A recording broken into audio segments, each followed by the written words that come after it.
You're in my shot. That's going to the beginning of the video. What? Woo! 'Cause every little thing's gonna be alright. What up, guys? You guys are tuning into Nikki MGTV for another military video for all your military video needs. If you guys are having any questions about the military, or you want to just know about my personal life, you can always comment down below. You can go on my Snapchat, my Instagram, as it's listed down below. You can hit me up via direct message there and send me a video snap. I hate these text snaps, but appreciate the love, guys. Keep hitting me up there. I answer all your guys' questions, so love it. So I had somebody asking about drug tests, and there's actually some really big drug test news that's been changing for you guys looking to join. The Department of Defense is changing the drug test that is currently happening for you guys that are interested in joining the Navy or any other branch. Now, what's happening with this is before the military component, we had a strict drug test. However, the people coming in for enlistment had a less strict drug test. And that's because over the years there has been more synthetic drugs that are coming out. So in my history of being in the Navy, there was spice, which was a big thing because it wasn't on the drug test, so people thought it was okay. And then the Navy came out with the drug test for spice, which then tons of people are getting in trouble, and specifically a lot of people in Japan. I think this is back in 2009, 2010, maybe even 2011.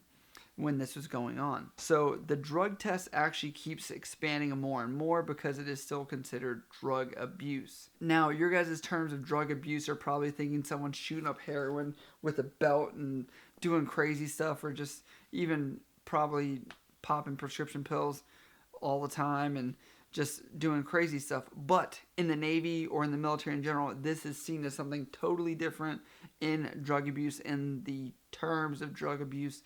And I can give you guys a lot of really good insight on this because I used to work in the pharmacy, and they would consult with our pharmacists to get your medical records if you did pop positive for a certain test. To talk about the drug use, we all know all the legal drugs are already bad, right? But the side that most people don't think of is when you take, for example, a pain medication that you received, which you were having back pain, for example, and the prescription told you to take one tablet every 6 hours as needed. Now, the instructions say as needed. Now, in the military, that is actually interpreted very differently. So, if they give you 10 tablets and you were told to take one every 6 hours, and you took it longer than the 3 days that would run out, then you would be considered a drug abuser. And there is some gray area in how this is done, and that's the issue with this issue of drug abuse. It's weird because in the pharmacy world, we also see it as the prescription is valid for 6 months or it's valid for a month. And so that could legally be, it's a very legal issue. Obviously, don't do drugs, but the drug test is expanding, and there are some actual rules that are changing. So under the current rule system for you guys joining, there is a set guideline per each drug if you pop positive what they do. So if you pop positive, you can reapply for another drug test within 90 days. This new drug test is going to cover 26 different drugs: marijuana, cocaine, amphetamines, methamphetamine, designed amphetamines such as MDMA, also known as Molly or ecstasy. Also to include heroin, codeine, morphine, hydrocodone, oxycodone, hydromorphone, oxymorphone, and a number of synthetic weeds, including spice and benzos and sedatives.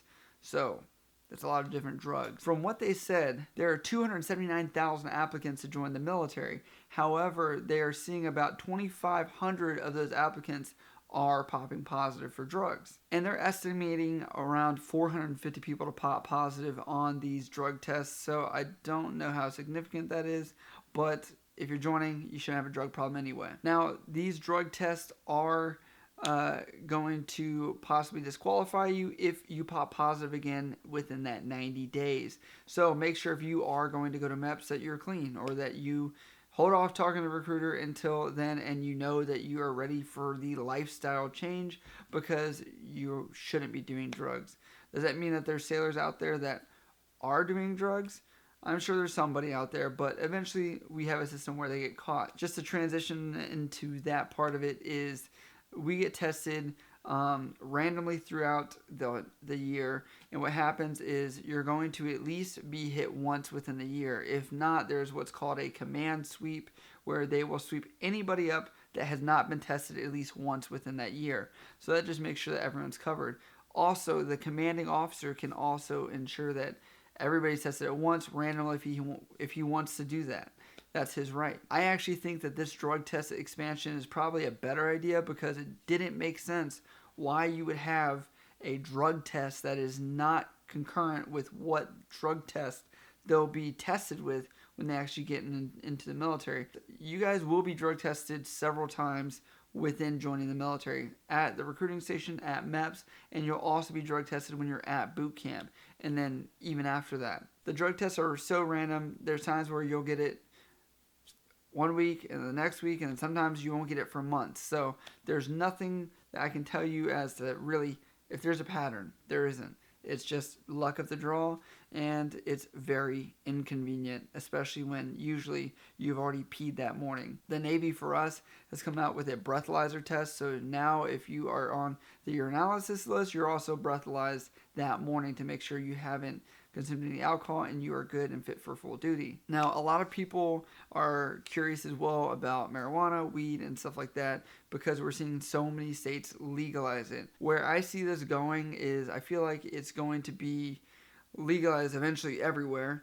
And what we've seen, or what I've seen within my 8 years of service, is that the military has actually become very accommodating to any change that happens, and it's pretty quick. So, for example, when gay marriage was totally allowed and it's legal everywhere in the country now, when it wasn't legal, I saw that we were already making plans before that, and I saw a lot of articles talking about how we would adjust to do this, and it feels like it took maybe about 6 months of being uncomfortable, of understanding what was happening, but it was a pretty quick change for everybody to get on board. Another side note from this topic is, there are a lot of people that are prescribed Adderall and other amphetamine drugs that are prescription for adult attention disorders and things of that nature, where those are a form of some of those drugs that you'll see there. So during the urinalysis, they will always ask you if you're taking any medications, and you don't have to disclose what you're taking, but you do have to put C medical record. And what happens is they'll send those off to the lab. If something pops positive, it comes back. They have to gather paperwork to support that you are okay to be popping positive for that, because you have been prescribed by a doctor your medication. I hope that you guys aren't doing drugs because you guys are looking to join a profession where you're not going to be able to be doing drugs. And if you are, it's going to be a real quick change back to your lifestyle that you're in right now. I've actually had several friends that got in trouble for this, so I hope you guys aren't one of those people. You're going to waste your time, you're going to waste other people's time, and I don't want that. I want you guys to be successful as possible. As always, if you guys have questions about the military or about my personal life as well, let me know down in the comments down below. You can always hit me up on Instagram, Snapchat, and I'll answer you there as well. Love you guys. I'll see you guys later.